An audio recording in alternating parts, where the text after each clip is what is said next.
Praise the lord. ప్రార్థన చేసుకుందాం. ప్రేమ నమ్మకమైన మా ప్రియ పరలోక తండ్రి, కృపగలిగిన మా దేవ పరిశుద్ధుడా, నీ పాదములకు స్తుతి స్తోత్రములు వందనాలు చెల్లిస్తున్నాం ప్రభా. ఉదయకాలం నుంచి సాయంకాలం వరకు నీ రెక్కల చాటున మమ్మల్ని మీరు భద్రపరిచినందుకై స్తుతిస్తున్నాం. మీ యొక్క అద్భుతమైన ఆశ్చర్యమైన కార్యములన్నింటిని బట్టి స్తుతిస్తున్నాం తండ్రి. మమ్మల్ని రక్షించి నీ విడలుగా దేవా మరి ఇంతవరకు కాపాడుతున్నందుకు కూడా నీకే స్తుతి స్తోత్రం వందనాలు చెల్లిస్తా ఉన్నాం ప్రభా. ఈ సాయంకాల సమయంలో సంఘముగా బైబిల్ అడిగి తండ్రి మరి కూడికి నిమిత్తమైన ఈ పాదం దగ్గరికి వస్తా ఉన్నాం తండ్రి. ఈ కూడికి అంతలో మీరు తోడై ఉండండి. ప్రారంభం నుంచి చివరి వరకు మీరు మాకు అధికారిగా నడిపించమని ప్రార్థిస్తున్నాం. పాటల ద్వారా స్తుతించే కృపను దయచేయండి. దిన భాగమును మీరు మాకు నేర్పించమని ప్రార్థిస్తున్నాం. విశ్వాస జీవితంలో మమ్మల్ని మీరు బలపరచమని ప్రార్థిస్తున్నాం. వచ్చిన మా ప్రియులందరిని బట్టి స్తోత్రములు. చాలామంది రాలేక ప్రభా మరి లైవ్ ద్వారా సంఘముతో ఏకీభవిస్తూ ఉన్నారు. కృపలో జ్ఞాపకం చేసుకోమని ప్రార్థిస్తున్నాం. దేవా మరి ప్రతి ఒక్కరూ ఎంతో ఆసక్తితో ఓపికతో ప్రారంభం నుంచి చివరి వరకు మరి సంఘంతో కలిసి నీ మాటలు విని ఆత్మీయంగా బలపరచబడటానికి, రక్షణ లేని వారు రక్షణ పొందటానికి కూడా మీరు కృప చూపించమని ప్రార్థిస్తున్నాం. ఈ సాయంకాల కూడికలో మీరు తోడై ఉండండి. కరెంటును, మైకును, మౌతును నీ స్వాధీనం ఉంచుకొని మంచి వాతావరణం దయచేయండి. బయట నుంచి ఎటువంటి ఆటంకాలు, తొందరపాటు ప్రభా మా తండ్రి లేకుండా మీరు సహాయపడండి. అంధకార శక్తులు, చీకటి శక్తులు యేసునామములో బంధించి పారదోలుతున్నాం. మీరు తోడై ఉండండి ప్రభా. లైవ్ కొరకు కూడా కృప చూపించండి. అందుకొరకై వాడుకుంటున్న పరికరాలు ఎట్లాంటి ప్రాబ్లం లేకుండా చక్కగా నీ పన్నీతో వాడబట్టడానికి సహాయపడండి దేవా. అందుకొరకై నీ బిడ్డలు కూడా కావాల్సిన కృపను దయచేయండి. అల్పునైనటువంటి నన్ను కూడా మీరు ఆత్మతో నింపి నీ పని కొరకు మీరు వాడుకొని మీరు మహిమ పొందమని దేవ. వచ్చిన మా ప్రియులు బట్టి స్తోత్రములు. రాలేకపోయిన వారు సంఘంతో ఈ విధంగా లైవ్ ద్వారా కలుసుకోవడానికి కూడా సహాయపడమని యేసుక్రీస్తు నామములో స్తోత్రం చెల్లించి అడిగి వేడుకుంటున్నాం తండ్రి. ఆమేన్.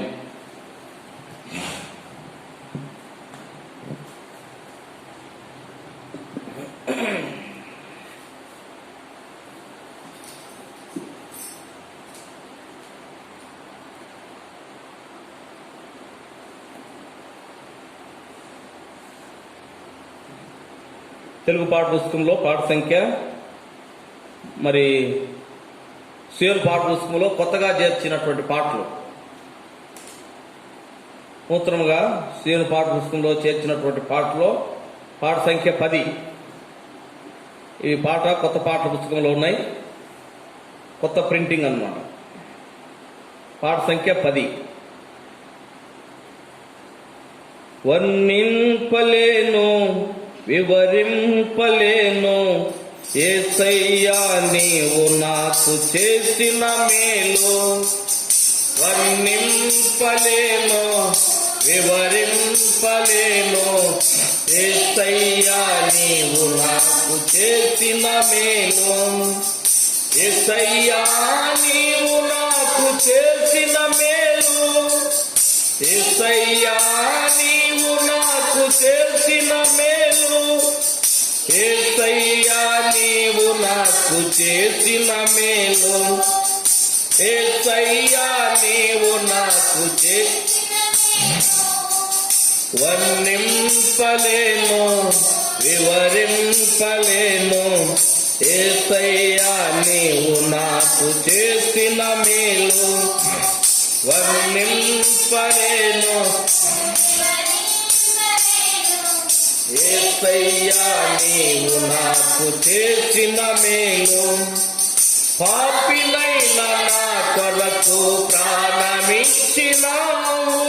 పాడైపోయిన నన్ను బాగు చేసినావు. పాపినైన నా కొరకు ప్రాణమిచ్చినావు. పాడైపోయిన నన్ను ఏమని వర్ణింపను నీ రుణం ఎలా తీర్చను. ఏమని వర్ణింపను నీ రుణం ఎలా తీర్చను. యేసయ్యా నీవు నాకు చేసిన మేలు. యేసయ్యా నీవు నాకు చేసిన మేలు. యేసయ్యా నీవు నాకు చేసిన మేలు. యేసయ్యా నీవు నాకు చేసిన మేలు వర్ణింపలేను వివరింపలేను. యేసయ్యా నీవు నాకు చేసిన మేలు వర్ణింపలేను వివరింపలేను. యేసయ్యా నీవు నాకు చేసిన మేలు. తోడు లేక నీడలేక తిరుగుతున్న నన్ను ఆదరించినావు ఓదార్చినావు. తోడు లేక నీడలేక తిరుగుతున్న నన్ను ఆదరించినావు ఓదార్చినావు. ఏమని వర్ణింపను నీ రుణం ఎలా, ఏమని వర్ణింపను నీ రుణం ఎలా తీర్చను. యేసయ్యా నీవు నాకు చేసిన మేలు, యేసయ్యా నీవు నాకు చేసిన మేలు, యేసయ్యా నీవు నాకు చేసిన మేలు, యేసయ్యా నీవు నాకు చేసిన మేలు. వర్ణింపలేను వివరింపలేను. యేసయ్యా నీవు నాకు చేసిన మేలు వర్ణింపలేను వివరింపలేను. యేసయ్యా నీవు నాకు చేసిన మేలు. అంధకారమైన నాకు వెలుగునిచ్చినావు, ఆఖరి బొట్టు వరకు రక్తమిచ్చినావు. అంధకారమైన నాకు వెలుగునిచ్చినావు, ఆఖరి బొట్టు వరకు రక్తమిచ్చినావు. ఏమని వర్ణింపను నీ రుణం ఎలా తీర్చను. ఏమని వర్ణింపను నీ రుణం ఎలా తీర్చను. యేసయ్యా నీవు నాకు చేసిన మేలు, యేసయ్యా నీవు నాకు చేసిన మేలు, యేసయ్యా నీవు నాకు చేసిన మేలు, యేసయ్యా నీవు నాకు చేసిన మేలు. వర్ణింపలేను వివరింపలేను. యేసయ్యా నీవు నాకు చేసిన మేలు వర్ణింపలేను వివరింపలేను. యేసయ్యా నీవు నాకు చేసిన మేలు. కన్నడ పాట పాడుకుంటాము. ఒకటి కన్నడ పాట పుస్తకంలో పాట సంఖ్య 241. కన్నడ పాట పుస్తకంలో పాట సంఖ్య 241. సియోను పాట పుస్తకంలో మరి కొత్తగా చేర్చినటువంటి పాటలలో ఉంది ఈ పాట. తెలుగు పాట పుస్తకంలో 14 పాట సంఖ్య నూతనముగా చేర్చబడినటువంటి పాటలలో. కన్నడ పాట పుస్తకంలో 241. కన్నడలో పాట పాడుకుంటాం. మానవా మరలి ಬಾ ಪ್ರಭು ಸನ್ನಿಧಿ ಸೇರಿಯ ಪ್ರಭು ಕರೆಯುವ ಸಮಯದಲ್ಲಿ ಸಾಕ್ಷೇಶ್ವನಿನ ಈ ದಿನವೇ ಪ್ರಭು ಕರೆದು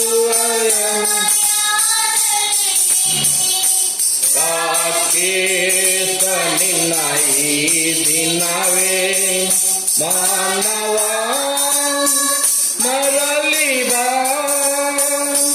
ಹೃದಯದಲ್ಲಿ ನೆಮ್ಮದಿ ಇಲ್ಲದೆ ಬೇಸಾತು ನೊಂದಿನ ಬದುಕು ಹೃದಯದಲ್ಲಿ ನೆಮ್ಮದಿ ಇಲ್ಲದೆ ಬೇಸಾತು ನೊಂದಿನ ಬದುಕು ಕಡೆದಾಗಿ ನಿರೀಕ್ಷಣೆಯಿದುವೆ ಯೇಸುವಿನ ಕಲ್ವರಿ ಶಿಲುಬೆ ಕಡೆದಾಗಿ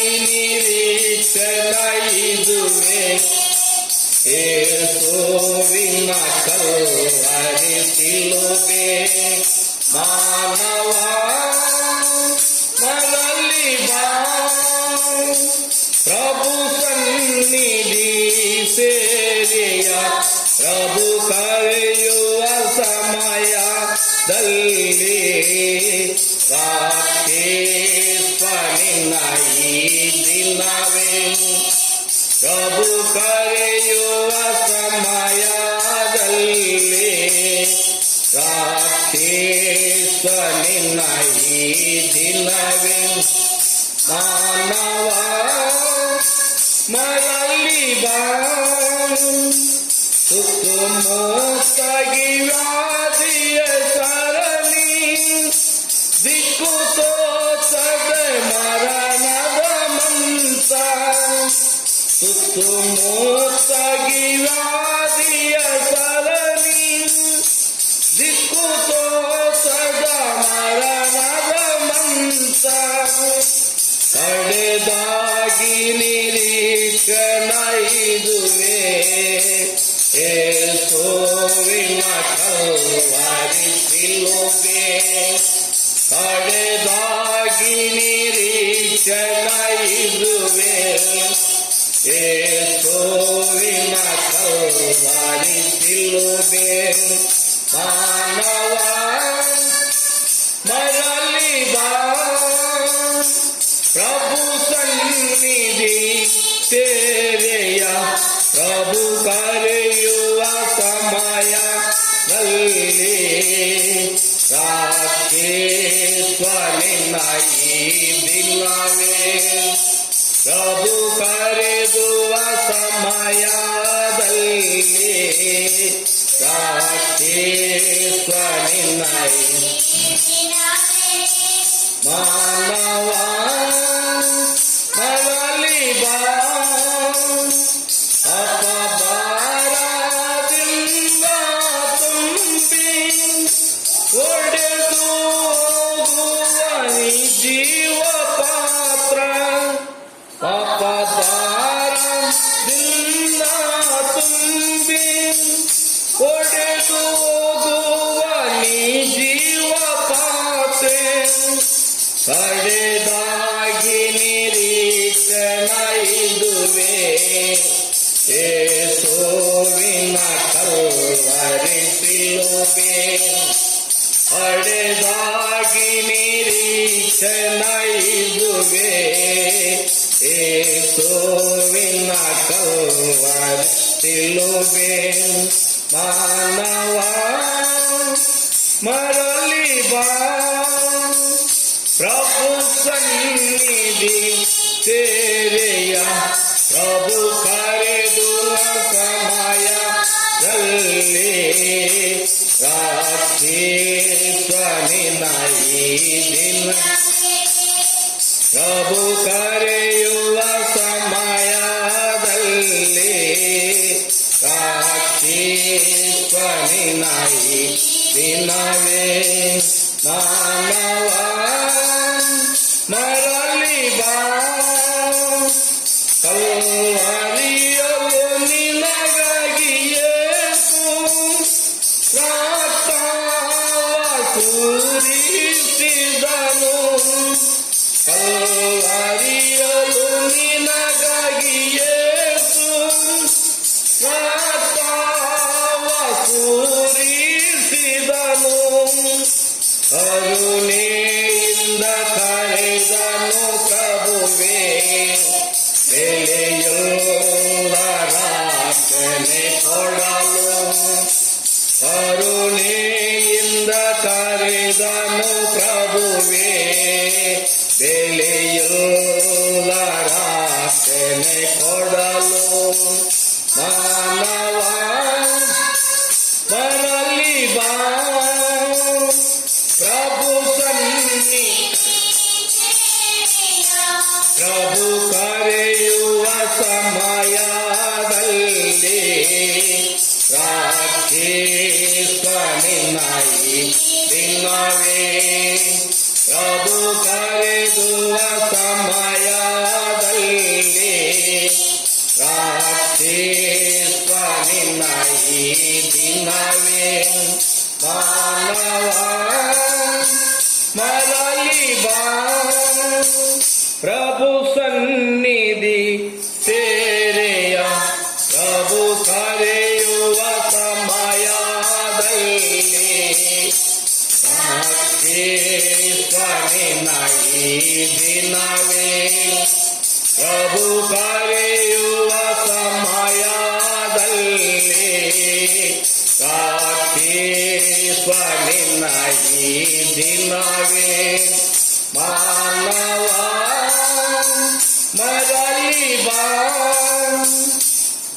ప్రార్థన చేస్తున్నాం. మహిమ కలిగిన తండ్రి, కృప కలిగిన దేవా, పరిశుద్ధుడా, నీ పాదములకు స్తుతి స్తోత్రములు వందనాలు చెల్లిస్తున్నాం. యేసయ్య ఇంతవరకు తోడైనారు, పాటల ద్వారా స్తుతించడానికి కృపనిచ్చినారు.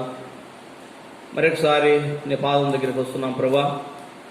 ఈ సాయంకాల సమయంలో శ్రేష్టమైనటువంటి నీ మాటల ద్వారా మీరు మాతో మాట్లాడండి దేవా. నీ దాసుని మీ నోటి బూరగా మీరు నిలబెట్టుకుని వాడుకోనండి ప్రభా. మా తండ్రి, ఈ దిన భాగం ద్వారా విశ్వాసము జీవితంలో మమ్మల్ని బలపరచమని ప్రార్థిస్తున్నాం. ఎందరూ నీ మాటలు వింటున్నారో విన్నవారిలో రక్షణ లేని వారికి రక్షణ అనుగ్రహించండి. రక్షించబడిన వారు ప్రభా విశ్వాస జీవితంలో ఎంతో ధైర్యంగా ఆత్మ ధైర్యము పొందిన వారై మా తండ్రి మరి యాత్ర జీవితంలో నడవటానికి మీరు కృప చూపించమని ప్రార్థిస్తున్నాం. మరొకసారి మీ సహాయం కోరుతా ఉన్నాం. సమస్తము మీ స్వాధీనంలో ఉంచుకోనండి. ఎట్లాంటి తొందరపాటు ఇబ్బందులు లేకుండా సహాయపడమని మీ దాసుని మీరు నిలబెట్టుకోండి. మీ దాసుల్లో మీరుండి మీరు మాతో మాట్లాడమని యేసుక్రీస్తు నామంలో స్తోత్రించి అడిగి వేడుకుంటున్నాం తండ్రి, ఆమేన్.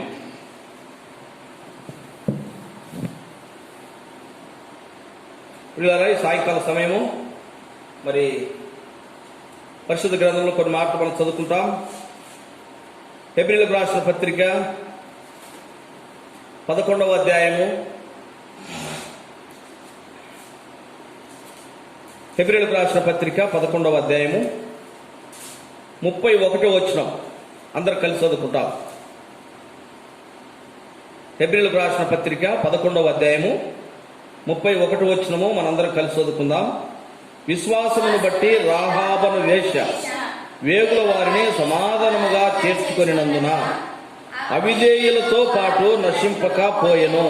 దేవుడి యొక్క సమయంలో ఈ మాటల ద్వారా మనతో మాట్లాడును గాక. చదువుబడినటువంటి మాటలు ప్రియులారా, మరి విశ్వాస జీవితంలో మనము బలపడి దేవుని యొక్క రాజ్యంలో చేర్చబడుట కొరకై, దేవుడు మనల్ని బలపరచుట కొరకై ఈ యొక్క అధ్యాయంలో మనకంటే ముందున్నటువంటి వారిని, విశ్వాస వీరులైనటువంటి వారిని, లేక వారి యొక్క జీవితంలో ప్రభుతో నడిచినటువంటి వారిని దేవుడు మనకు జ్ఞాపకం చేస్తూ ఉన్నాడు.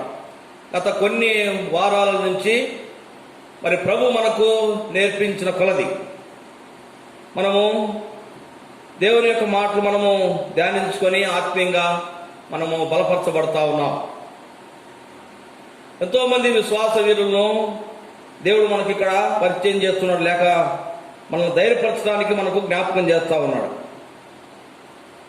ఈ వచనము గత వారంలో మనం 30వ వచనము మనం ధ్యానించుకున్నాము. మరి ఆ యొక్క 30వ వచనంలో విశ్వాసమును బట్టి 7 దినముల వరకు ప్రదక్షిణములు చేయబడిన తరువాత ఎరికో గోడలు కూలినాయి. కనుక ఇశ్రాయేలు ఎరికో గోడలను దేవుడు ఇశ్రాయేలు ద్వారా ఆ ఎరికో గోడలను కూల్చినటువంటి ఆ యొక్క విషయాల్ని మనం జ్ఞాపకం చేసుకున్నాం గత వారంలో. ఆ యొక్క మాట ద్వారా మనం తెలుసుకునేది ఏంటంటే, మన యొక్క విశ్వాస జీవితంలో దేవుడు మాట ఇచ్చి ఆయన నడిపించేటటువంటి వాడు. కాబట్టి ఆ యొక్క 30వ వచనం ద్వారా మనము విశ్వాసముగా మనం బలపరచబడుతూ వచ్చినాము. ప్రతి వచనము ద్వారా కూడా పై వచనాలకు వెళ్తే మరి అక్కడ మోషే యొక్క విశ్వాసం, తర్వాత మోషే యొక్క తల్లిదండ్రుల యొక్క విశ్వాసం, ఈ విధంగా ప్రతి ఒక్కరికి కూడా వారి వారి జీవితాల్లో వారు ఏ విధంగా ప్రభుత్వం నడిచినారో, ఎటువంటి పరిస్థితులలో దేవుడు ఇచ్చినటువంటి మాటను వారు విని నడుస్తూ వచ్చినారు.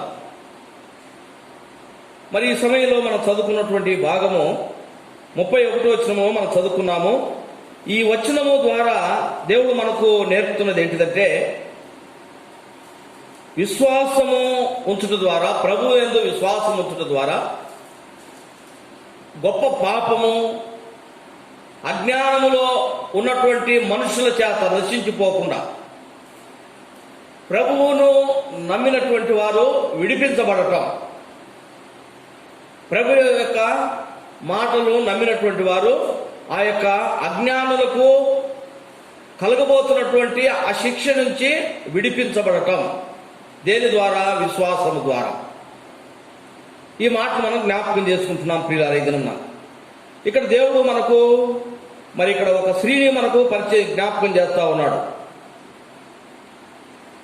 31వ వచనంలో, విశ్వాసమును బట్టి రాహాబను వేశ్య వేగుల వారిని సమాధానముగా చేర్చుకొనినందున అవిధేయులతో పాటు నశించకపోయింది. కనుక ఈ యొక్క స్త్రీ రాహాబు, ఈమె పేరు రాహాబు, మనందరికీ తెలుసు. గత వారంలో కూడా మనం జ్ఞాపకం చేసుకున్నాం. యెరికో పట్టణాన్ని దేవుడు ఇశ్రాయేలు ద్వారా నాశనం చేపించినాడు, గోడలు కూల్చినాడు. తర్వాత ఆ పట్టణమునంతా కూడా ఆయన కాల్చివేసినాడు.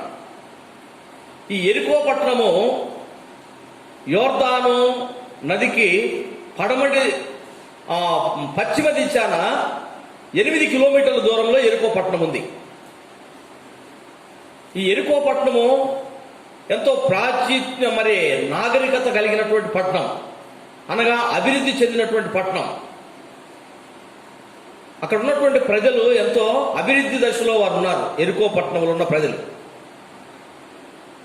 ఇప్పుడు జరుగుతున్నటువంటిది కాదు, ఇది ఎన్నో సంవత్సరాల క్రితం జరిగినది అన్నమాట. అప్పటికే ఈ యొక్క యెరికో పట్టణము మరి ఎంతో అభివృద్ధి నాగరికత చెందినటువంటి పట్టణం. ఇక్కడ మనం జ్ఞాపకం చేసుకుంటున్నాము, ఆ పట్టణంలో ఉన్నటువంటి ప్రజలు ఎంతో మరి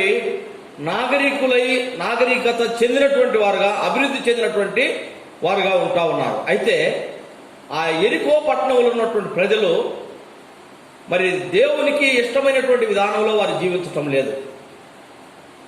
విగ్రహారాధనతో నిండి ఉంటున్నారు. భయంకరమైనటువంటి పాపముతో వారు నిండి ఉంటా ఉన్నారు. కాబట్టి ఆ ప్రజలను బట్టి దేవుడు ఆ యొక్క పట్టణాన్ని శపించినాడు. ప్రజలు జీవిస్తున్నటువంటి జీవితాన్ని బట్టి దేవుడు ఆ యొక్క పట్టణాన్ని శపించినాడు. ఆ పట్టణాన్ని నాశనం చేయడానికి దేవుడు తన యొక్క జనము లేక ఆయన ఏర్పరచుకున్నటువంటి ప్రజలు ఇశ్రాయేలు ద్వారా పట్టణాన్ని ఆయన కాల్చివేసినాడు. పిల్లలు, ఈ ఇశ్రాయేలు యోర్దాను నది దాటి వారు కానాను దేశమును స్వాధీనపరచడానికి వారు వెళ్తా ఉన్నారు. ఆ యొక్క వెళుతున్నటువంటి దారిలో అడ్డముగా ఈ యొక్క పట్టణం ఉంది, లేక వీరు వెళ్ళేది ఆ పట్టణం మీదనే వెళ్ళాలి. కాబట్టి వారు వెళుతూ మరి ఈ పట్టణాన్ని కాల్చివేయడానికి దేవుడు వారిని వాడుకున్నాడు అన్నమాట. గత వారంలో మనము మరి ఆ యొక్క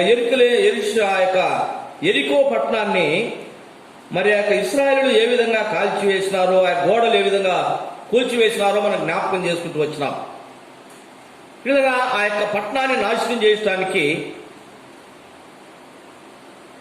మరి ఆ దినాల్లో మోషే చనిపోయిన తర్వాత తన యొక్క ప్రజలను నడిపించడానికి దేవుడు యెహోషువను ఏర్పరచుకున్నాడు.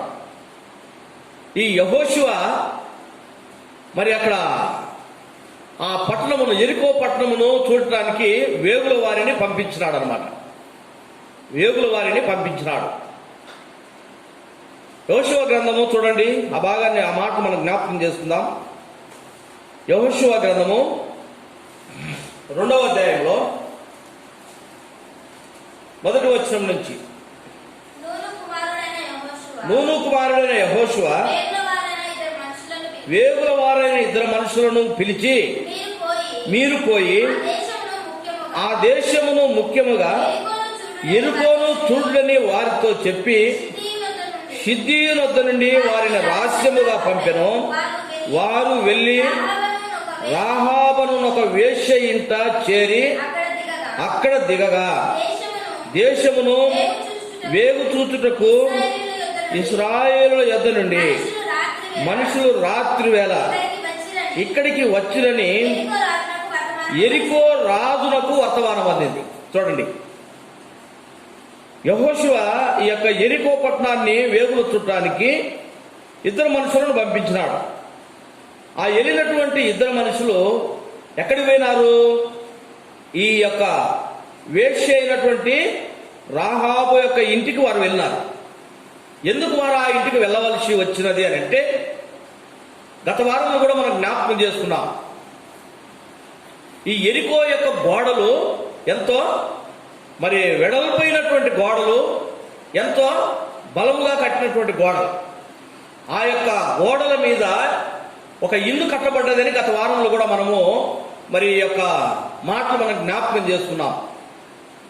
ఇక్కడ చూస్తా ఉన్నాము, ఆ యొక్క నగరములోకి ప్రవేశించాలి అని అంటే ఇదిగో ఈ యొక్క ఇంట్లో నుంచే పోవాలి. వేశ్య అనగా రాహాబు యొక్క ఇంట్లో నుంచే వెళ్ళాలన్నమాట.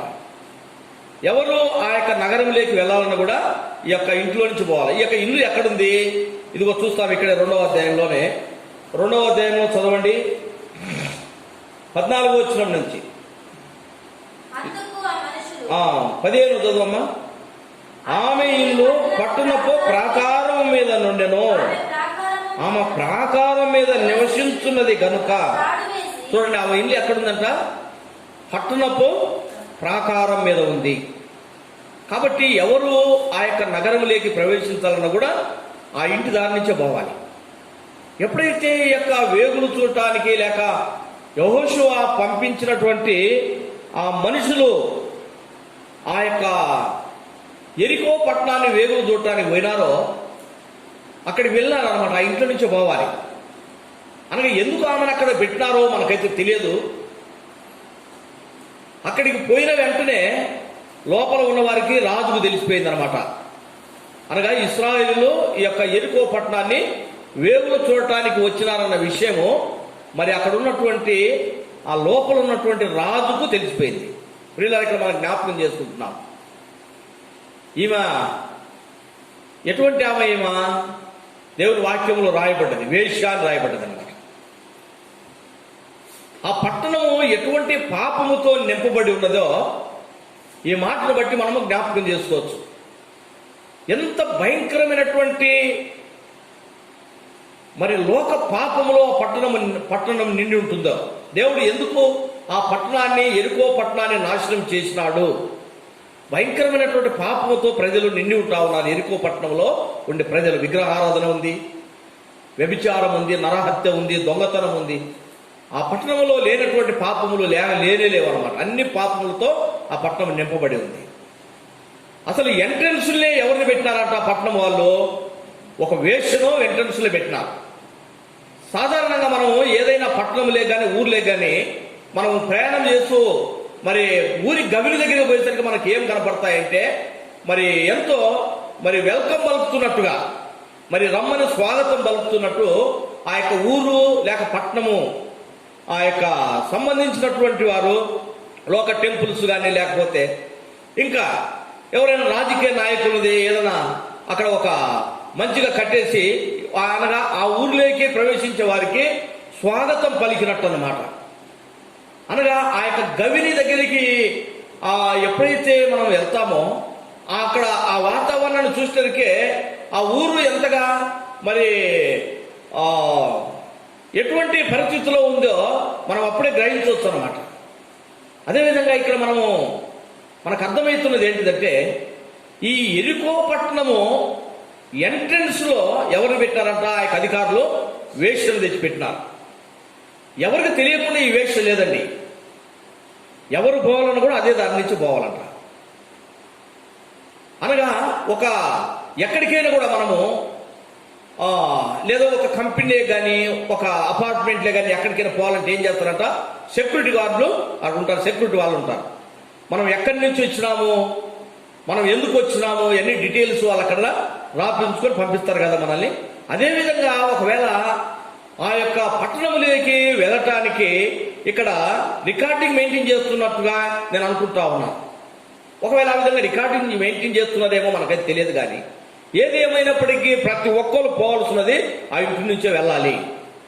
ఎప్పుడైతే వీళ్ళు అక్కడికి వెళ్ళినారో, వెళ్ళినటువంటి వారు లోపలికి ఎందుకు పోతున్నారో డీటెయిల్స్ ఇక్కడ చెప్పాలి. మీరు ఎక్కడి నుండి వచ్చినారు, ఎందుకు వచ్చినారు? ఒకవేళ ఇప్పుడు మనకు వేరే దేశపోలు మన దేశంలోకి వచ్చినారనుకోండి, వాళ్ళ డీటెయిల్స్ వారు ఎందు నిమిత్తం వచ్చింది మనకు తెలియపరుస్తారు కదా. లేకపోతే ఏ విషయాలకైనా తెలపకుండా వారు అన్ని దాచిపెడతా ఉంటే వీరు మన దేశమునకు ఎంతో హాని చేయడానికి వచ్చినటువంటి వారని మరి రక్షక భటులు వెంటనే వారిని గుర్తుపట్టగలుగుతారు. పిల్లరా, అదేవిధంగా ఆ పట్టణంలోకి ఇశ్రాయేలు వెళ్ళినప్పుడు ఒకవేళ ఇక్కడ ఈ యొక్క ఎంట్రన్స్ దగ్గర రికార్డులో వారు ఎక్కడి నుంచి వచ్చింది, ఎవరైంది ఇక్కడ రాసి పెట్టాలేమో. ఏదేమైనప్పటికీ అక్కడ పోయిన విషయము మరి అక్కడ ఉన్నటువంటి వారు రాజుకు విషయం తెలిపినారు. రాజుకు విషయం ఎవరు తెలిపినారు? ఈ వేశ్య కాదు తెలిపింది. ఎవరు తెలిపినారంటండి? అక్కడ ఉన్నటువంటి వారు ఎవరు తెలిపినారో. కనుక ఇక్కడ ఎప్పుడు తెలిసిందంట రాజుకు? వారు ఆ ఇంట్లోనికి వెళ్ళిన వెంటనే, లేక రికార్డులో వారు ఎక్కడి నుండి వచ్చినటువంటి వారు అని ఎప్పుడైతే మెన్షన్ చేసినారో వెంటనే తెలిసిపోయిందన్నమాట రాజుకు. చూడండి, ఆ దినాల్లో ఇంత త్వరగా వార్త తెలియపడటం ఏంది? ఇప్పుడు మనము చూస్తా ఉన్నాం, నాగరికత అభివృద్ధి చెందింది, కొత్త టెక్నాలజీ వాడుతూ ఉన్నారు. ప్రపంచంలో ఎక్కడ ఏం జరిగినా కూడా సెకండ్ల మీద మనందరికి కూడా తెలిసిపోతా ఉంది అనమాట. ఈ దినాల్లో ప్రపంచంలో ఏ దేశంలో ఎక్కడ ఏ వార్త, ఎక్కడ ఏం జరిగింది మనకి ఇమీడియట్ తెలిస్తే మనం ఆశ్చర్యపోవాల్సిన అవసరం లేదు. కారణం ఏంటిదంటే టెక్నాలజీ డెవలప్మెంట్ అయిపోయింది అనమాట. పిల్లరా, ఆ దినాల్లో ఈ ఎంట్రన్స్ లేనికి వచ్చిన వెంటనే నగరంలో ఉన్నటువంటి ఆ పట్టణము రాజుకు అంత త్వరితగా మరి ఆ యొక్క వార్త తెలియబడ్డదని అంటే వారు ఎంతగా అభివృద్ధి చెంది ఉన్నారో. వారు ఆ దినాల్లో ఆ విధంగా ఇమీడియట్ వారికి మరి రాజు దగ్గరికి వార్త తెలియపడడానికి ఎంతగా ఆ పట్టణము టెక్నాలజీ ఆ దినాల్లో ఉన్నటువంటి టెక్నాలజీ ఎంత డెవలప్ అయి ఉంటుందో మనం జ్ఞాపకం చేసుకుంటా ఉన్నాం. ఆ దినాల్లో మరి యొక్క వెహికల్స్ కూడా పెద్దగా లేవు. వాళ్ళ ప్రయాణం దేని మీద చేసే వాళ్ళంట? గుర్రాల మీద, గాడిదల మీద ఇట్లా ప్రయాణం చేసేవాళ్ళు అనమాట. అయితే ఇమీడియట్ ఎట్లా వార్త తెలిసింది? ఎరికో పట్టణము ఎంతో ప్రాచీనముగా అభివృద్ధి చెందినటువంటి పట్టణం. అంత బాగానే ఉంది ఎరికో పట్టణం, కానీ దేవుని భయం లేదు. అందుకే దేవుని యొక్క కోపం ఆ పట్టణం మీదకి వచ్చింది. దేవుడు కాల్చివేయబోతా ఉన్నాడు. ప్రియులారా, ఎప్పుడైతే వేగుల వారిని పంపించినారో, యెహోషువ వేగుల వారిని పంపించినప్పుడు ఆ యొక్క వార్త రాజుకు తెలిసింది. అక్కడ ఉన్నటువంటి ప్రజలు వీరిని మరి వచ్చినటువంటి వారిని బంధించడానికి లేక వారిని శిక్ష విధించడానికి వారి దగ్గరికి వస్తా ఉన్నారు. వెంటనే ఈ యొక్క వేశ్య ఏం చేసిందంట? ఈ వేశ్య ఏం చేసినదంటే ఆ యొక్క ఎరికో తన యొక్క పట్టణం యొక్క ప్రజల చేతిలో ఈ వేగులు చూడటానికి వెళ్ళినటువంటి వారు వాళ్ళ చేతిలో చిక్కకుండా ఉన్నట్టు కొరకై ఈమె వారిని దాచిపెట్టింది. ఎందుకు దాచిపెట్టింది? ఇక్కడ మనం జ్ఞాపకం చేసుకున్నాం. హెబ్రీయులకు రాసిన పత్రిక 11వ అధ్యాయం 31 వచ్చిన మనం చదువుకున్నాం కదా. మరొకసారి చదవండి మా భాగాన్ని. విశ్వాసమును బట్టి రాహాబను వేశ్య వేగుల వారిని సమాధానముగా చేర్చుకొనినందున అవిధేయులతో పాటు నశించకపోయిన. చూడండి ఎట్లా చేసుకున్నది ఆమె. ఎవరు ఆమె? మరి వీళ్ళు ఏమన్నా తెలుసా? వీళ్ళు ఎవరో తెలియదు. ఆమె ఎవరు? ఆమె ఐగుప్తు దేశరాలే.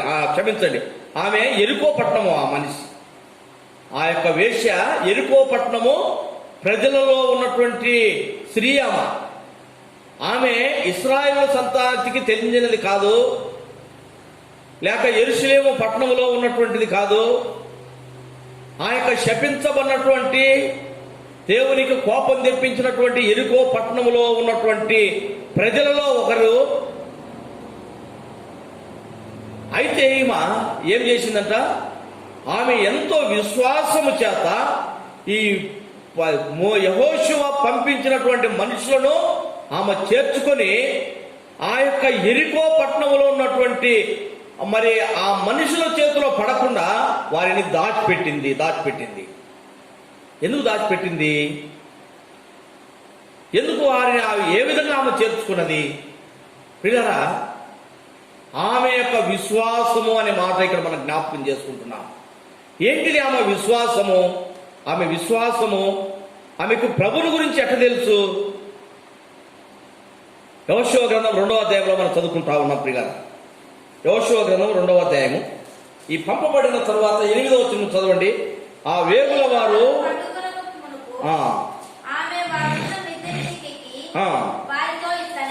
వారితో ఇట్లనెను, యెహోవా ఈ దేశమును మీకిచ్చుచున్నాడనియో, మీ వలన మాకు భయము పుట్టుననియో, మీ భయం వలన ఈ దేశ నివాసులందరికీ ధైర్యము చెడుననియో నేనెరుగుదును. మీరు ఐగుప్తు దేశములో నుండి వచ్చినప్పుడు మీ ఎదుట యెహోవా ఎర్ర సముద్రపు నీరును ఎలాగూ ఆరిపోజేసెనో, యోర్దాను తీరముననున్న అమోరీల 2 రాజులైన సీహోనుకును ఓగుకును మీరేమి చేసిరో అనగా, మీరు వారిని ఎలాగూ నిర్మూలము చేసిరో ఆ సంగతి మేము వింటిమి. మేము వినినప్పుడు మా గుండెలు కరిగిపోయెను. దేవుడైన యెహోవా ఆకాశమందును క్రింద భూమి అందును దేవుడే. మీ ఎదుట ఎట్టి మనుషులకైనను ధైర్యం ఎంత మాత్రమునూ ఉండదు. చూడండి, ఇక్కడ ఆమె చెప్తా ఉంది అన్నమాట. ఈ పంపబడినటువంటి వేగుల వారు వారిని తరుముతూ రాజు మనుషులు పంపించినారు. ఎవరో వేగులు దుట్టానికి వచ్చినారట ఇశ్రాయేలీలు. వారి విషయము ఈ యొక్క యెరికో పట్టణంలో ఉన్నటువంటి ప్రజలందరికీ తెలిసిందనమాట. ఇశ్రాయేలీలు ఎటువంటి వారు? లేకపోతే నిజమైనటువంటి దేవుడు వారికి తోడుగా ఉంటా ఉన్నాడు. వారి ద్వారా దేవుడు చేసినటువంటి, వారి పక్షంగా చేసినటువంటి అద్భుతమైన కార్యములు యెరికో పట్టణంలో ఉన్నటువంటి వారందరికీ తెలిసినాయి. అయితే తెలిసిన తర్వాత వారు ఏం చేస్తా ఉన్నారు? ఈ వేగులు చూడటానికి వచ్చినటువంటి వారిని పట్టుకొని వీరిని చంపేస్తే సరిపోతుంది అనేటటువంటి ఆలోచన ఆ యొక్క యెరికో పట్టణం ఉన్నటువంటి ప్రజలు, రాజు వారందరూ కూడా కలిగి ఉంటా ఉన్నారు. అందుకే వారిని పట్టుకోవడానికి వచ్చినారన్నమాట.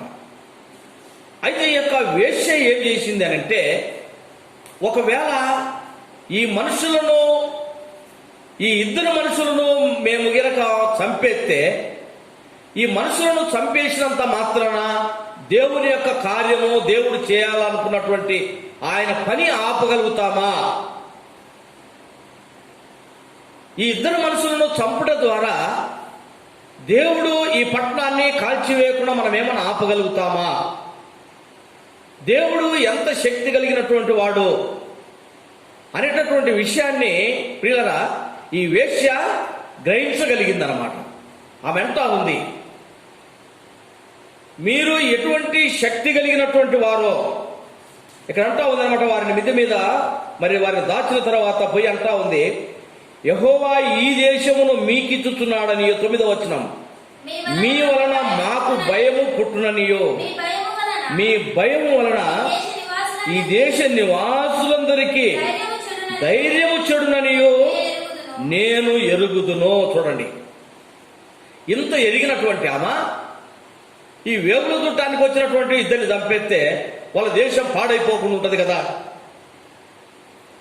అంతవరకు వాళ్ళ దేశానికి ఎటువంటి మరి హాని జరగకుండా, లేకపోతే వేరే వాళ్ళు ఎవరు వచ్చినా కూడా ఇమిడియట్లీ ఆ రాజుకు వర్తమానం పంపిస్తూ ఉండేదిగా ఉంటా ఉన్నదేమో మనకైతే తెలియదండి. యెరికో పట్టణంలోకి ఏ కొత్త వారు వచ్చినా కూడా ఇమిడియట్లీ ఈమె తెలిపడానికి అక్కడ వారు పెట్టారు. అనగా ఈమె ఆ పట్టణం యొక్క క్షేమాన్ని క్షేమాన్ని చూస్తుంది, ప్రజల యొక్క క్షేమాన్ని చూడగలుగుతుందనే ఉద్దేశం మీద ఒకవేళ అక్కడ పెట్టినారేమో తెలియదు. కానీ ఎప్పుడైతే ఈ యొక్క దేవుని ప్రజలైనటువంటి వారు ఇశ్రాయేలీలు వేగులు చూడటానికి వెళ్ళారో వారు వచ్చినటువంటి విషయాన్ని, లేకపోతే వారిని ఆ యొక్క రాజుకు అధికారులకు అప్పచెప్పడానికి మాత్రము ఈమె మాత్రము ముందుకు రాలేదు, భయపడిపోయిందన్నమాట. ఎందుకంటే సర్వశక్తి కలిగినటువంటి దేవుడు ఆయన ఈ పట్టణమును కాల్చివేయబోతా ఉన్నాడు. ఇది దేవుని యొక్క కార్యము, ఇది దేవుడు చేయబోతున్నటువంటి పని. ఆయనే ఈ మనుషులను పంపించినాడు. ఒకవేళ ఈ ఇద్దరు మనుషులను నేను వాళ్ళకి పట్టిస్తే వీళ్ళు చంపేస్తారు. చంపినంత మాత్రాన దేవుడు చేయబోతున్నటువంటి కార్యమును మేము ఆపగలుగుతామా? ఆమె అంటా ఉందన్నమాట అక్కడ, మీ వలన మా దేశంలో ఉన్నటువంటి మాకు ధైర్యము చెడిపోతుందని నాకు తెలుసు అంటా ఉందన్నమాట. ఎట్ట తెలుసు మాకు? ఆమె అంటా ఉందన్నమాట, ఎర్ర సముద్రములో ఐగుప్తులో నుండి మీరు నడిచి వస్తున్నప్పుడు ఎర్ర సముద్రము దగ్గర ఎర్ర సముద్రపు నీరును ఎలాగూ ఆరిపోజేసినాడో దేవుడు, తర్వాత యోర్దాను తీరమున మిమ్మల్ని ఏ విధంగా నడిపించినాడో, తర్వాత అక్కడ అమోరీల యొక్క రాజులను మీ చేతికి అప్పచెప్పినాడు దేవుడు. ఇవన్నీ కూడా మా దేశ ప్రజలందరికీ తెలుసు. మీ యొక్క దేవుడు ఎటువంటి శక్తి కలిగినటువంటి వాడో నాకు తెలుసు. అయితే ప్రజలు ఏమనుకుంటా ఉన్నారంట, ఆ విధంగా ఆ యొక్క ఉగ్రత, లేకపోతే ఇశ్రాయేలు వచ్చి మా మీద రాకుండా వారిని మేము అడ్డుకోవాలని చెప్పి మా ఊళ్ళు ప్రయత్నం చేస్తూ ఉన్నారు. కానీ ఆమె ఏమంటుందంటే, ఇది దేవుడు చేయబోతున్నటువంటి కార్యం కాబట్టి ఈ ఇద్దరు మనుషులను అడ్డుకోవటం లేకపోతే చంపటం వల్ల దేవుని కార్యం ఎంత మాత్రమూ ఆగిపోదు. అయితే ఈ సమయంలో మనం చేయవలసినటువంటి పని ఏంటిది? ప్రభు దగ్గర క్షమాపణ అడగటమే. ప్రభువు యొక్క కార్యమునకు మనం అడ్డము చెప్పగలిగినటువంటి వారిని కాదు. ప్రియమైనటువంటి వాళ్ళారా, ఈ వేశ్య అనగా పాపాత్మురాలు, ఆమెలో ఉన్నటువంటి ఆ యొక్క విశ్వాసమును మనం జ్ఞాపకం చేసుకుంటా ఉన్నాం. దేవుడు యొక్క శక్తిని ఆమె గుర్తిరిగింది. అందుకే ఆమె అంటుంది, మీ దేవుడు ఎంత గొప్పవాడో మాకు తెలుసు అంటా ఉంది అనమాట. మీ దేవుని గురించి లేక మిమ్మల్ని గురించి మేము విన్నప్పుడు మా గుండెలు కరిగిపోతా ఉన్నాయని 11వ వచనంలో అంటా ఉన్నారు అన్నమాట. కాబట్టి ప్రియులారా, ఆమె ఏమంటుందంట, మిమ్మల్ని పట్టియటం కాదు, నన్ను నేను కాపాడుకోవాలి. మీకు నేను హాని చేయటం వల్ల ఇంకా ఎక్కువ శిక్ష నాకు, నా కుటుంబానికి వస్తుంది అని ఆమె గుర్తెరిగి ఏం చేస్తా ఉందంట, దేవుని యందు విశ్వాసం ఉంచింది. ఏమని విశ్వాసం ఉంచింది? ప్రభువు నమ్మదగిన వాడు, ఈ శిక్షణ నుంచి నన్ను తప్పించగలిగినటువంటి వాడు. ఇప్పుడు నేను చేయవలసినటువంటి పని ఏంటిదంటే, ఆయన దగ్గర నేను క్షమాపణ అడగాలి. ఆయన పంపించినటువంటి మనుషులను నేను సమాధానంగా వారిని చేర్చుకోవాలి. ప్రభు పనికి నేను అర్థం చెప్పడానికి నా చేత కాదు, ఎవరితో కాదు, మనుషులతోటి అనేటటువంటి ఆలోచన, విశ్వాసము చేత ఆమె ఏం చేసింది? ఆ వేగుల వారిని ఆ యొక్క పట్నం వారికి, రాజు చేతికి వారిని చెక్కనీయకుండా వారిని దాచిపెట్టింది. ప్రియులారా, చదువుకున్నాము హెబ్రీయులకు రాసిన పత్రిక 11వ అధ్యాయంలో. ఆమె విశ్వాసము చేత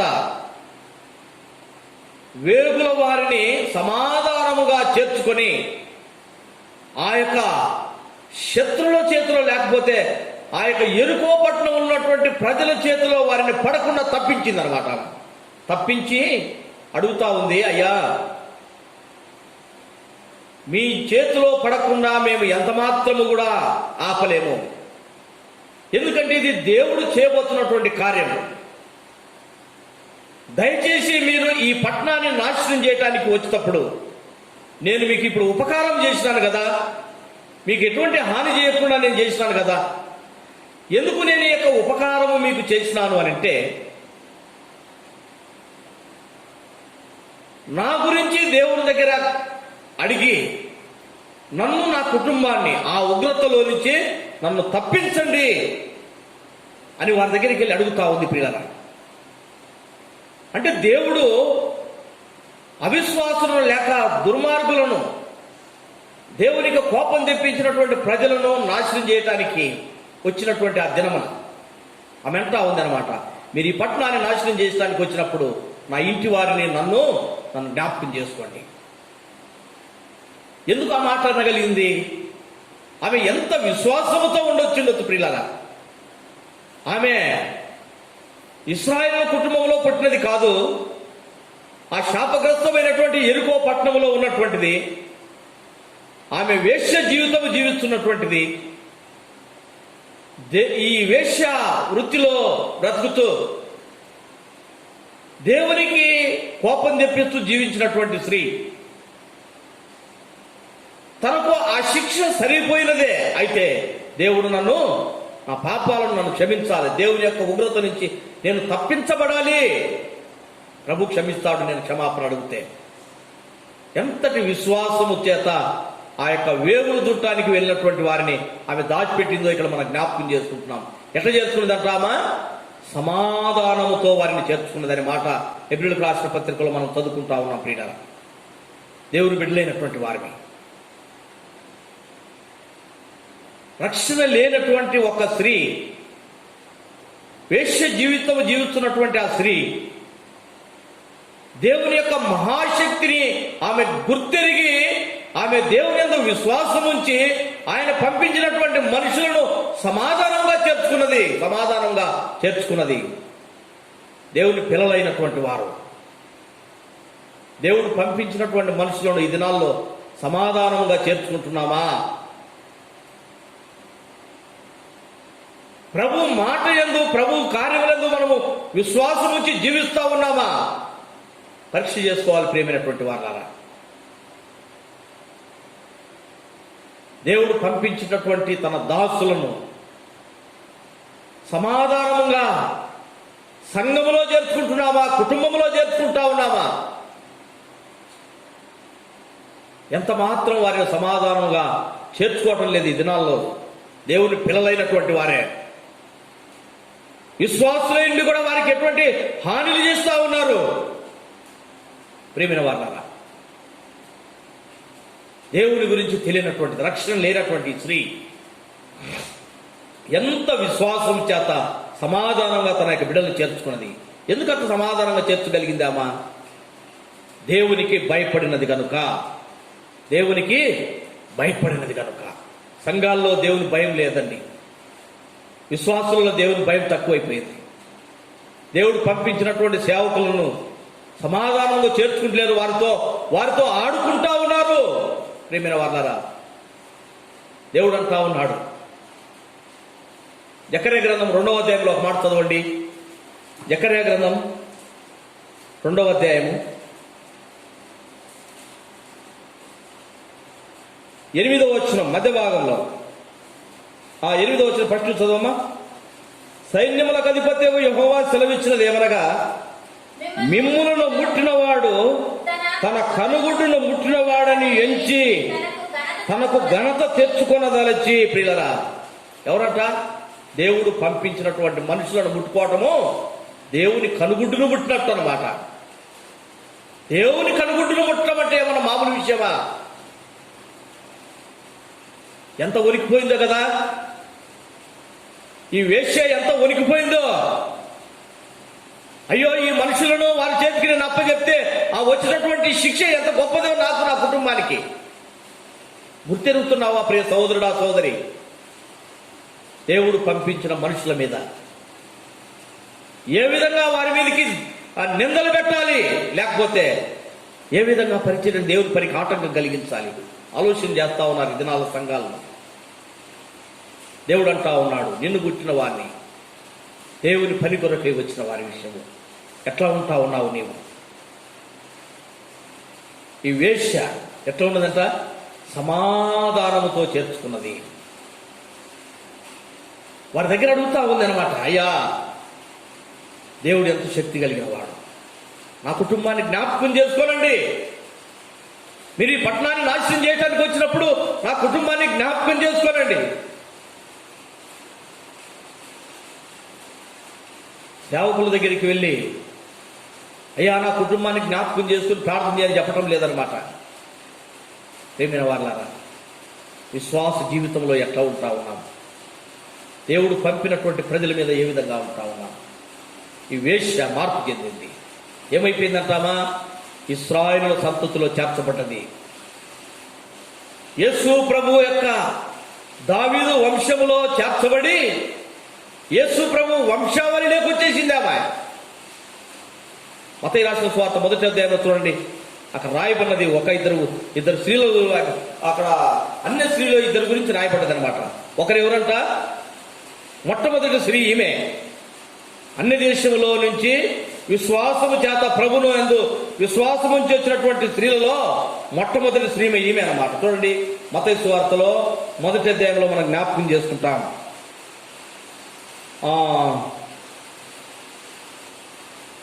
ఒక్క నిమిషం. మత్తయి సువార్త 1వ అధ్యాయంలో మరి ఇక్కడమ్మా 3వ వచనం కదా. నయస్సోను సల్మానును కనెను, సల్మాను రాహాబునందు బోయదును కనెను, బోయదు రూతునందు ఓబేదును కనెను. మత్తయి రాసిన సువార్త 1వ అధ్యాయం చూసిందా? 1వ అధ్యాయము 5వ వచనం చదువుతాను, చూడండి మరొకసారి. నయస్సోను సల్మానును కనెను, సల్మాను రాహాబునందు బోయదును కనెను. చూడండి, ఎక్కడికి లిస్టులోకి వచ్చిందట? టైమా యేసు ప్రభు వంశావళి లిస్టులోకి వచ్చేసింది అనమాట. ఇశ్రాయేలు స్త్రీ కాదు, యాకోబు వంశములో అబ్రహాము సంతానము వారి కాదేమా, ఎరికో పట్టణంలో ఉన్నటువంటి వేశ్య ఇక్కడ ఎక్కడికి మార్చబడ్డది? యేసు ప్రభు వంశాల్లోకి వచ్చింది. ఎట్లా రాగలిగింది? ఆమె విశ్వాసము. ఆమె తన ప్రజలకు దేవుని యందు విశ్వాసం వచ్చింది. ఆయన పంపించినటువంటి వేగుల వారిని కాపాడింది. కాబట్టి తన కుటుంబము ఆ యొక్క ఎరుకో పట్టణం నాశనం చేయబడినటువంటి ఆ సమయంలో దేవుడు ఆ కుటుంబాన్ని, ఆ యొక్క ఇంట్లో ఉన్నటువంటి వారందరినీ కూడా సురక్షితంగా కాపాడినాడు. ప్రియులారా, గుర్తు చెప్పినాడు, ఇదిగో కిటికీ ఎర్రదారం గట్టి బయటికి పెట్టి తన యొక్క తండ్రి ఇంట్లో ఉన్న వారందరినీ తెచ్చి అక్కడ చేర్చమని చెప్పినారు అన్నమాట. అక్కడ మీరు తర్వాత చదువుకుంటే ఆ భాగాన్ని యోషువ గ్రంథం 2వ అధ్యాయంలో ఆ మాటలు రాయబడ్డాయి. ప్రేమినటువంటి వారు, ఈమె ఎక్కడికి చేర్చించబడ్డదట? ఇశ్రాయేలు వంశావళికి చేర్చబడ్డది. ఈమె అన్ని దేశపురాలు. తర్వాత ఇంకొక ఆమె ఎవరట? కిందనే ఉందనమాట. బోయాదును కరెను, బోయాదు రూతునందు ఓబేదును కరెను. రూతు కూడా విశ్వాసము ద్వారా ఎక్కడికి వచ్చిందంట? తన యొక్క అత్తతో కలిసేసి ఆ యొక్క బెత్లెహేములోకి మరలా వచ్చిందనమాట. కాబట్టి వీళ్ళిద్దరి యొక్క విశ్వాసం చేర్చబడ్డదనమాట. ప్రభు పిల్లలైనటువంటి వారు ఎట్లా ఉంటున్నారు? విశ్వాసము ద్వారా ప్రేమైనటువంటి వాళ్ళ యొక్క వేష సమాధానముగా వారిని చేర్చుకున్నది. దేవుని బిడ్డలైనటువంటి వారు మీరు ఎట్లా చేర్చుకుంటా ఉన్నారు? ఒకవేళ నువ్వు చేర్చుకోలేకపోయినా పర్లేదు, కానీ వారికి హాని చేయడానికి మాత్రం ప్రయత్నించవచ్చు. ఎందుకంటే దేవుని బిడ్డలైనటువంటి వారికి హాని చేయటం అనేది ఎక్కడే గ్రంథంలో చదివినాం కదా, దేవుని కనుగుడ్డును ముట్టిన వారితో సమాధానంలో చేర్చడానికి ప్రయత్నించి రక్షణ పొందకుండా ఉంటున్నావా? ప్రియమైనటువంటి వారు, ఈ దినాల్లో చాలా మందిని చూస్తా ఉన్నాం ప్రభుని ఎరగనటువంటి వారు. ప్రభు యొక్క మహాశక్తి అంటే, దేవుడంటే ఎవరో, ఎటువంటి శక్తి కలిగిన వాడో అనులైనటువంటి వారికి తెలుసు. కానీ ఏం చేస్తా ఉన్నారంటే ఆయన పనిని చేయకుండా అడ్డుపట్టడానికి ప్రయత్నం చేస్తా ఉన్నారు. దేవుని బిడ్డలైనటువంటి వారిని హింస పెడతా ఉన్నారు. తద్వారా వారికి రాబోతున్న శిక్ష ఒక దినం తీర్పుంది. ప్రియమైనటువంటి వాళ్ళ, ఈ రాహాబులాగా విశ్వాసము చేత ప్రతి ఒక్కరు నమ్మాలి. ఎంతో విశ్వాసము చేత వారిని చేర్చుకున్నది కనుక వారి యొక్క కుటుంబం, వారి యొక్క తండ్రి కుటుంబము సురక్షితంగా తప్పించబడ్డది. కాబట్టి ప్రియమైనటువంటి వాళ్ళారా, రాబో దినాల్లో ఉన్నటువంటి ఆ శిక్షలోంచి నీవు, నీ కుటుంబము తప్పించబడాలంటే ఆయన పంపించినటువంటి మనుషుల మీద సమాధానముగా ఉండు, ప్రేమతో ఉండు. సంఘములో పరిచర్య జరిగించుట కొరకై ఆయన ఏర్పరుచుకున్నటువంటి వారి పట్ల నీ బాధ్యత సమాధానముగా ఉండటం. వారిని ఇరుకుల్లో పెట్టడం కాదు, జ్ఞాపకం చేసుకోవాలి. ప్రియమైనటువంటి వారు, ఈ వేశ్య ఎట్లా ఉంది? పాపాత్మురాలైన ఆమె ఉంటుంది. విశ్వాసు అని చెప్పుకునేటటువంటి నీవెట్లా ఉంటావు? ప్రభు రక్తం చేత కడగబడ్డావు కదా.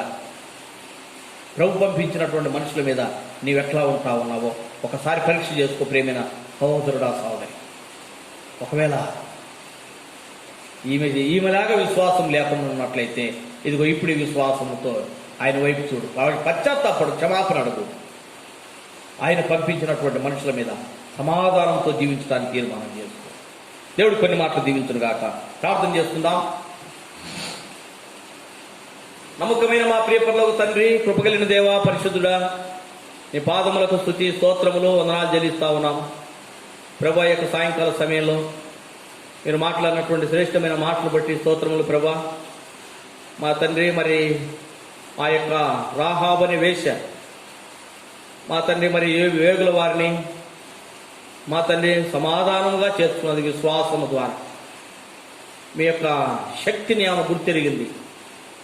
ప్రభు కార్యానికి అడ్డం చెప్పకూడదు అనుకున్నది, భయపడ్డది. మనుషులకు కాదు ప్రభా, మీకు భయపడ్డది. ఎర్ర సముద్రం దగ్గర, యోర్దాను దగ్గర మీ బిడ్డల పట్ల మీరు ఏర్పరచుకున్నటువంటి మీ ప్రజల పట్ల మీరు ఎటువంటి అద్భుతాలు చేసినారో ఆ విషయాలు ఎప్పుడైతే ఆమె తెలుసుకున్నదో భయపడ్డది మీ కార్యానికి. కాబట్టి ఎంతో విశ్వాసం చేత సమాధానంగా వారిని చేర్చుకున్నది. ప్రియ తండ్రి, వాక్యమైనటువంటి బిడ్డల్లో ఇంకా ఎవరైతే అటువంటి విశ్వాసం మీరు పంపించినటువంటి మనుషులను సమాధానంగా చేర్చుకోలేనటువంటి స్థితిలో ఉంటున్నారో దేవా, కృపలో జ్ఞాపకం చేసుకునండి. అదేవిధంగా తండ్రి, ఈ దినాల్లో పరిచర్యకు ఆటంకపడుతున్నటువంటి, రక్షణ లేనటువంటి వారు మా తండ్రి, వారిని కూడా మీరు రక్షించమని ప్రార్థిస్తున్నాం. ఈ రాత్రికాల సమయము ఎందరూ నీ మాటలు విన్నారో వాక్యానుసారంగా విశ్వాసముతో నీ యందు భయభక్తులు కలిగి జీవించడానికి కృప చూపించమని యేసుక్రీస్తు నామములో స్తోత్రించి అడిగి వేడుకుంటున్నాం తండ్రి.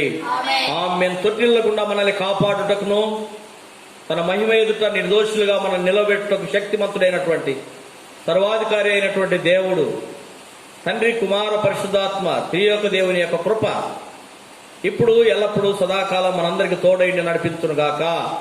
ఆమేన్. Praise the lord.